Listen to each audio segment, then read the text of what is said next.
और कमांडर इस न्यूज को बंद करवा कर सबको अपने काम पर ध्यान देने को कहते हैं। अब ये लोग अपनी सारी गलतियों को रिपेयर करते हुए दोबारा से शेफर्ड पार्टिकल को एक्सेलरेट करते हैं और इस मर्तबा ये लोग कामयाब भी हो जाते हैं। शेफर्ड पार्टिकल फाइनली एक्सेलरेट हो गया था। हमें उस बड़े से एनर्जी सोर्स के अंदर एक तेज रोशनी भी दिखाई देती है, जिसे देखकर ये सब लोग भी बहुत ज्यादा खुश हो जाते हैं।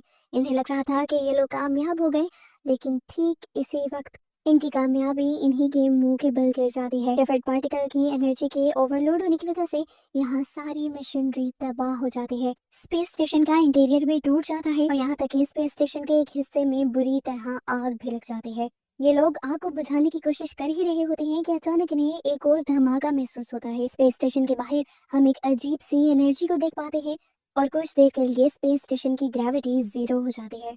जैसे ही सब नॉर्मल होता है, ये लोग वेंटिलेशन ऑन कर देते हैं, जिसकी वजह से किसी तरह आग पर काबू पा लिया जाता है और काफी देर गुजरने के बाद यहाँ पर सिचुएशन नॉर्मल हो जाती है। लेकिन ऐसा बस उन्हें लग रहा था, असल मुसीबत तो अब आई थी। एमा यहाँ पर जब अपने सिस्टम को देखती है तो वो हिल जाती है, क्योंकि अर्थ अब गायब हो चुकी थी। ये बात सुनकर तो सभी हैरान परेशान रह जाते हैं और अब तो उन्हें ये भी लगने लगता है कि कहीं उनके एक्सपेरिमेंट की वजह से अर्थ तबाह तो नहीं हो गई। ये लोग काफी ज्यादा पैनिक कर रहे थे, तो कैप्टन इन सब का ध्यान बटाने के लिए इन सबको स्पेस स्टेशन रिपेयर करने की ड्यूटी दे देता है। अब इसी टाइम पर एवा नोटिस करती है कि उनका नेविगेटर भी वहाँ से गायब था। वो जब अपने कैप्टन को ये बात बताने के लिए जाती है तो उन्हें अचानक किसी के चिल्लाने की आवाज आती है। ये लोग अब सिस्टम के अंदर जाते हैं आवाज का पीछा करते हुए और वहाँ उन्हें तारों में फंसी हुई एक जख्मी लड़की दिखाई देती है, जो एवा को दिखती ही एवा का नाम पुकारने लगी थी। लेकिन एवा ने आज तक न उसे देखा था और ना ही एवा उसे जानती थी। और अब ये सब लोग बहुत ज्यादा डर रहे थे, न जाने ये लड़की कौन थी, या कोई एलियन थी।